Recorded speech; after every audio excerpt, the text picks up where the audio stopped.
Hello Internet, this is Brink and welcome to my quick start guides, where I take a brief look at the specific class in World of Warcraft and break down the essentials of their core rotation. This isn't a comprehensive guide, it's designed to refresh and get you up and running, so to keep things short and simple, we're just going to focus on the rotation for now. But if you're curious about the talent builds I'm using for this guide, the link is in the description.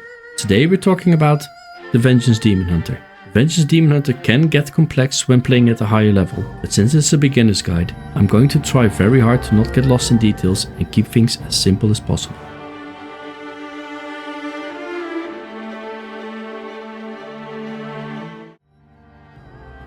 Let's talk about how to master the Vengeance Demon Hunter. The Vengeance Demon Hunter looks really cool as a dual-wielding, leather-wearing tank. They are specialized with a mix of damage reduction, self-healing, high mobility, and crowd control. While they're not fully based around preventing damage like Protection Warriors, their toolkit does allow to reduce a significant amount of damage. In addition, the Vengeance Demon Hunter is one of the two specs that can heal based on damage taken, the other being Blood Death Knights.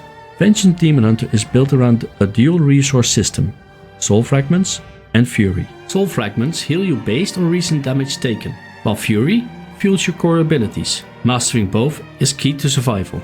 The spec has a natural rhythm. You generate soul fragments with Fracture, and you consume 5 soul fragments with Spirit Bomb, and spend leftover Fury on Soul Cleave. But here it gets important, your defensives need carefully timing. Having no defensives up leaves you vulnerable. Now, where does Vengeance stand in Season 2? It's going to be a solid tank choice for all content levels. It's beginner friendly and great for those who want to learn tanking. It has the potential to be one of the best tanks of the season, and the tank plays like a DPS with survivability tied to the offensive abilities, making it engaging but requiring precision in higher level play.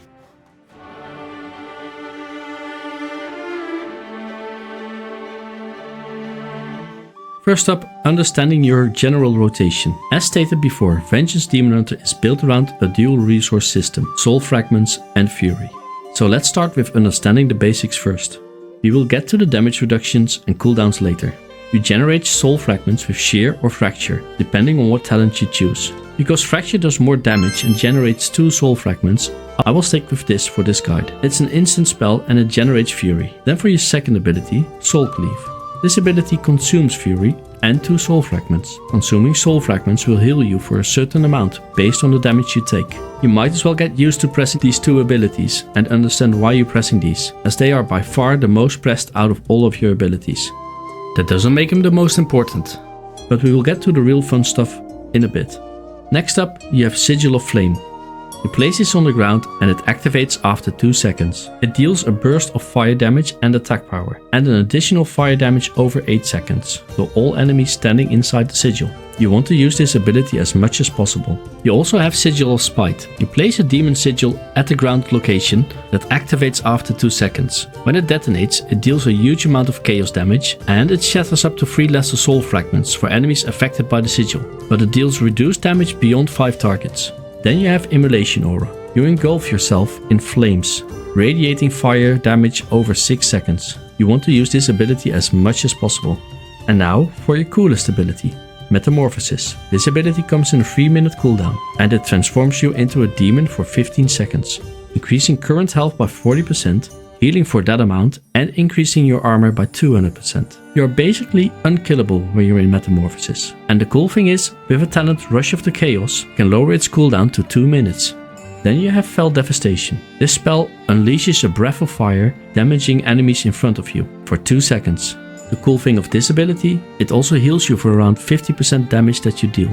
I have a few honorable mentions for some spells that I won't mention further in the guide, because I want to keep it clean and simple for you to start off, but I would be neglecting them if I wouldn't mention the importance of them, so here it goes. You have more important sigils to use on moments where they are important for you, like Sigil of Silence to silence your enemies, and Sigil of Chains to pull in and snare your enemies, or Sigil of Misery to fear your enemies, and Fel Blade to charge to your target and deal fire damage. Speaking about charges, let's not forget about the Hunt and Infernal Strike, to charge to your target or leap through the air from pack to pack. I'm sure you will get the hang of these spells fast enough, as they are so much fun to play with.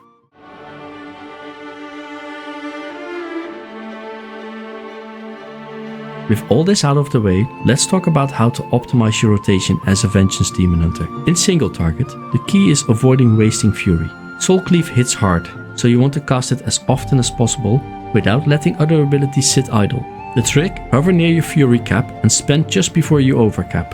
In AoE, it's all about soul fragments. Spirit Bomb is the real heavy hitter, so your focus should be on generating at least 4 soul fragments before spending them. So keep an eye on your soul count. Multiple sources generate them, and you need to plan your next few globals accordingly. After dropping a Spirit Bomb, dump excess Fury to avoid capping. And finally, use your cooldowns. Holding a defensive for the right moment is smart, but waiting too long means wasting casts. It's a fine balance to find, and it comes with dungeon knowledge.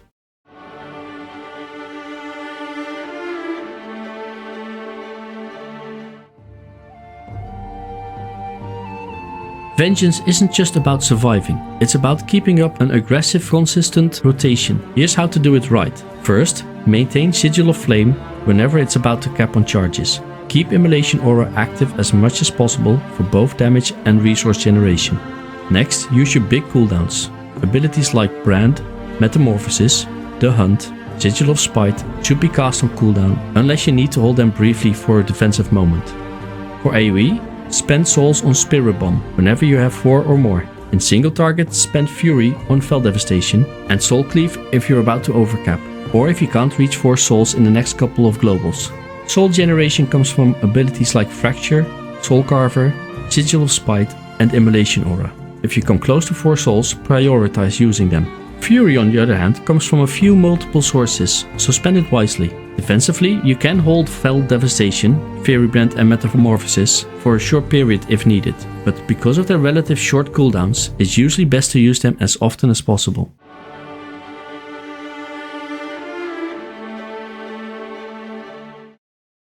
Maximizing AoE burst. For AoE situations, your priority shifts towards generating immediate burst threat rather than sustained damage.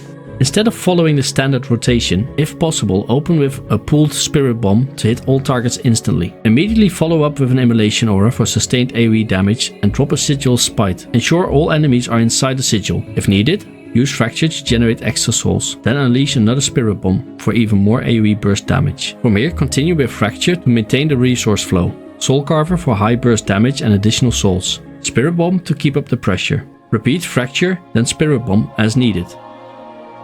This short sequence ensures maximum burst threat, making it easier to establish control and gain threat over a fresh pool in Mythic Plus dungeons.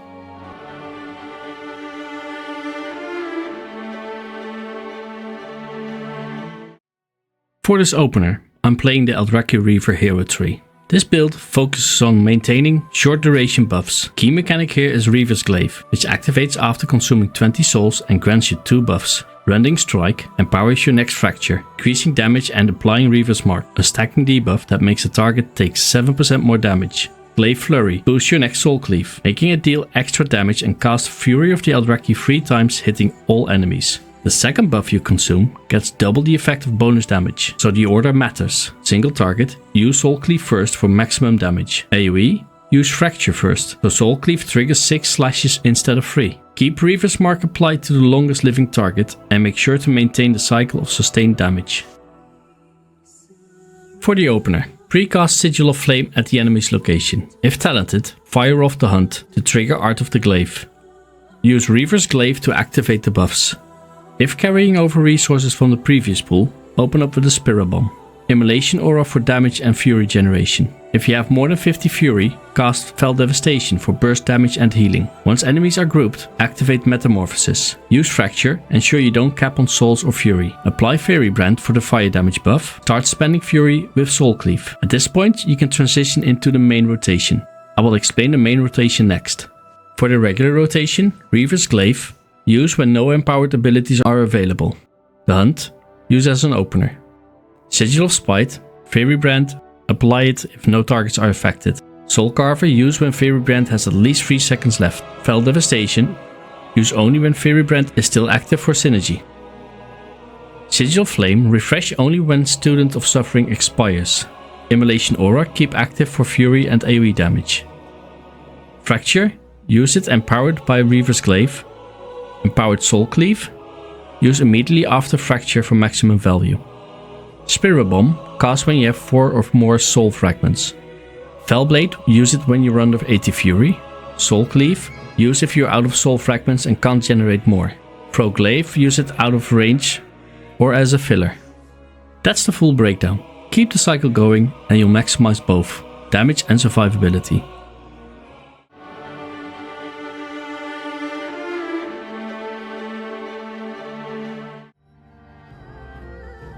If you're running the Fel Scarred hero build, your rotation changes a bit to fully capitalize on Empowered Metamorphosis. Here's how you do it right. First, use any remaining empowered abilities while your Empowered Metamorphosis is active. Get every bit of value from it. Once those are spent, activate Metamorphosis as soon as possible after using Fel Devastation and both empowered abilities. Now for your setup. Use the Hunt as your opener. Drop Sigil of Spite, apply Fairy Brand if no targets have it. Follow up with a Soul Carver if talented. Ideally when Fairy Brand has at least 3 seconds left, because of the talent Fairy Demise, increasing fire damage by 40%. Cast Fel Devastation, but make sure Fairy Brand is still active for the full effect. Activate Metamorphosis. After that, keep your rotation flowing with Sigil of Flame, Immolation Aura for Fury generation and AoE damage. Spirit Bomb where you have 4 or more soul fragments to convert them into burst damage. Fracture when you have 3 or fewer soul fragments to keep generating resources. Fel Blade if you're below 80 Fury for a quick boost of Fury. Soul Cleave if you're low on soul fragments and you can't generate more. Pro Glaive if you're out of range or need a filler. To recap the rotation in short, use any remaining empowered abilities.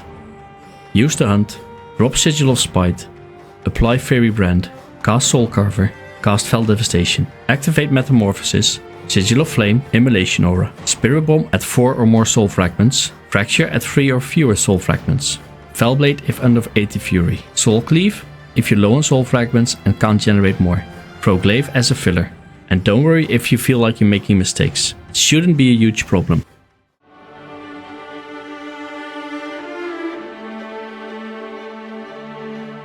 Juggling your mitigation as a Vengeance Demon Hunter in Season 2 just got more interesting. You're still managing Demon Spikes, Metamorphosis, Fairy Brand and Sigil of Flame, but now the new tier set brings even more chaos into the mix. With Illuminated Sigils, spreading out Sigil of Flame is key. The 12% parry buff doesn't stack, so space out your casts to keep it active as much as possible. Speaking of defensive cooldowns, Metamorphosis and Fel Devastation should be used on cooldown, letting you recharge your defensives while Fairy Brand spreads with Burning Alive. But with the 2-step bonus, every time you take damage, you have a chance to trigger Metamorphosis for 4 seconds. So you will be shifting forms more than ever. From testing, it averaged around 2 times per minute. Fairy Brand, use it on cooldown, but in single target don't overlap it with Metamorphosis unless it's really necessary for a tank buster. Demon Spikes is still your bread and butter for reducing physical damage and increasing parry. Aim for at least 30% uptime. This will get higher with more haste. It's off the global cooldown, so there's no reason to sit on 2 charges, unless Metamorphosis is covering you. Demon Hunters have more luck than most other tanks with their tier set bonus, because of the 4-set giving you a high chance to refresh the Hunt's cooldown when Luck of the Draw procs. So if you're getting lucky, you'll be hunting around the battlefield, dishing out damage and healing yourself for 25% of the damage you do. It's not huge, but still a nice to have when it does proc. Mastering this playstyle means reacting to Metamorphosis procs and weaving in the Hunt resets, while keeping your core mitigation rolling. Do it right and you'll be unkillable in Season 2.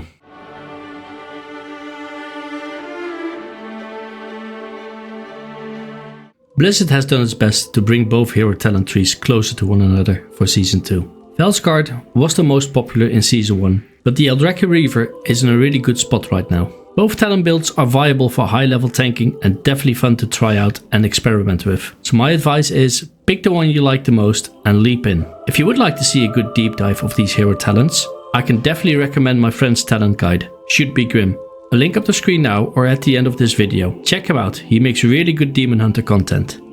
There's a lot more we could talk about with Vengeance Demon Hunters. Both hero talents are a lot of fun and definitely worth a deep dive. But we've covered so much ground just going over your core rotation, so we're going to end it here. I really do hope this video was helpful for you. If it was, I'd love to hear about it in the comments below. If you want me to deep dive a certain class or spec or hero tree, leave a comment below, as I read them all. With all that being said, I will see you guys in the next one. Thanks for watching this video. Until next time, Brinks out.